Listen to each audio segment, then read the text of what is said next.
On va maintenant résoudre des équations sous cette forme ici ou sous cette forme-là. Donc, dès qu'on dit résoudre une équation, c'est trouver la valeur de la variable. Donc, ici, nous aurons seulement une variable à chaque fois. Donc, si ici, on a moins 5b égale à moins 45, dès que vous avez un chiffre et une lettre collés ensemble, ça veut dire que c'est une multiplication. Donc, il n'y a pas de signe entre le moins 5 et le b, donc multiplication. Ici, c'est comme si on dit moins 5 fois b égale à moins 45. Donc, quelle doit être la valeur de b?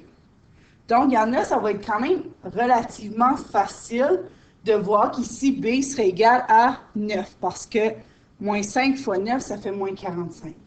Mais on va vraiment l'utiliser avec les techniques de résolution d'équations. Donc, ici, c'est quoi le problème? Le b n'est pas tout seul. Le b est multiplié par moins 5. C'est quoi l'inverse d'une multiplication? L'inverse d'une multiplication, c'est une division. Si je divise ici par moins 5, dans une équation mathématique, on ne peut pas faire seulement d'un bord. On doit faire des deux côtés. Moins 5 au numérateur, moins 5 au dénominateur, ça simplifie. Ça devient 1 parce qu'on a la même chose en haut, même chose en bas. Donc, il nous reste tout simplement b. Et moins 45 divisé par moins 5.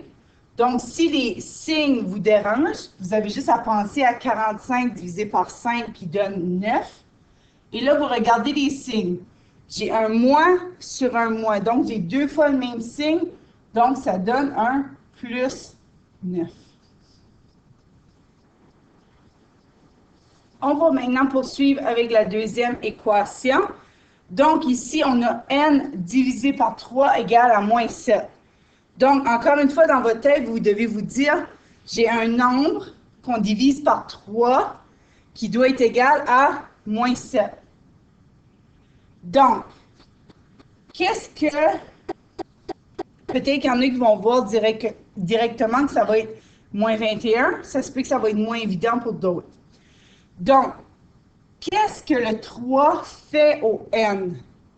Il le divise. C'est quoi l'inverse d'une division? C'est une multiplication.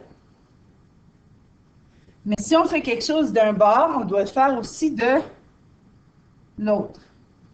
Donc, j'ai un 3 au numérateur, un 3 au dénominateur, donc ça peut juste se simplifier comme étant 1.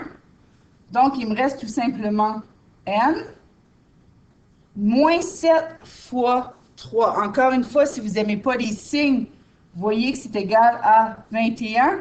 J'ai un signe négatif avec un signe positif, donc ça va donner un négatif.